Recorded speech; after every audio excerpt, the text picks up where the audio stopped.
2026 சட்டமன்ற தேர்தல் நெருங்கி வரும் சூழலில் அரசியல் களம் அதிதீவிர ஆர்வம் நிறைந்த களமாகவே மாறி வருகிறது. கூட்டணி பேச்சுவார்த்தைகள் ஒருபுறம் போய்கொண்டிருக்க, தொகுதி பங்கீடுகளும் ஒருபுறம் காரசாரமாக போய்கொண்டிருக்கிறது.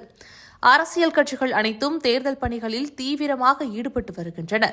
பூத் நிலை குழு உறுப்பினர்கள் மற்றும் கட்சியின் அடிமட்ட நிர்வாகிகளுடன் தலைமையினர் நேரடியாக ஆலோசித்து தொகுதி பங்கீடு, தேர்தல் தயாரிப்பு பணிகளை வேகப்படுத்தி வருகின்றனர். அந்த வகையில் திமுகவின் தேர்தல் அறிக்கை தயாரிக்க கனிமொழி தலைமையிலான குழு தற்பொழுது அமைக்கப்பட்டுள்ளது.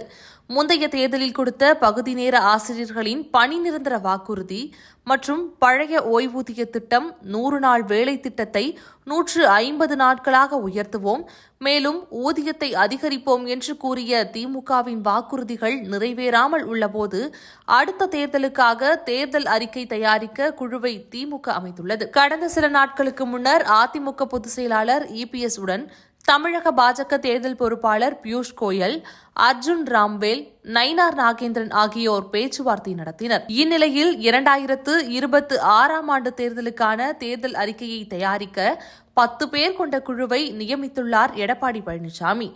இந்த குழுவில் நத்தம் விஸ்வநாதன், பொன்னையன், ஜெயக்குமார், பொள்ளாச்சி ஜெயராமன், சி.வி. சண்முகம், செம்மலை, வளர்மதி, OS மணியன், உதயகுமார், வைகை செல்வன் ஆகியோர் இடம்பெற்றுள்ளனர். அதிமுகவை பொறுத்தவரை இந்த தேர்தல் அறிக்கை மிக மிக முக்கியமானதாக பார்க்கப்படுகிறது. ஏனென்றால் 2021 ஆண்டு திமுக வெற்றி பெற அவர்கள் தயாரித்த தேர்தல் அறிக்கையும் ஒரு காரணமாக சொல்லப்படுகிறது. ஆனால் அவர்கள் ஆட்சிக்கு வந்த பிறகு அது எல்லாம் பெரும் விளம்பரம் என்பதை மக்கள் அறிந்துள்ளனர். இந்நிலையில் எடப்பாடியார் நியமித்துள்ள அந்த குழு தமிழ்நாடு முழுக்க சுற்றுப்பயணம் மேற்கொண்டு மக்களிடம் பேசி தேர்தல் அறிக்கையை தயாரிக்கும் என செய்தி வெளியாகியுள்ளது. இந்நிலையில் அதிமுகவின் தேர்தல் அறிக்கை மீது மக்கள் கவனம் திரும்பியுள்ளது.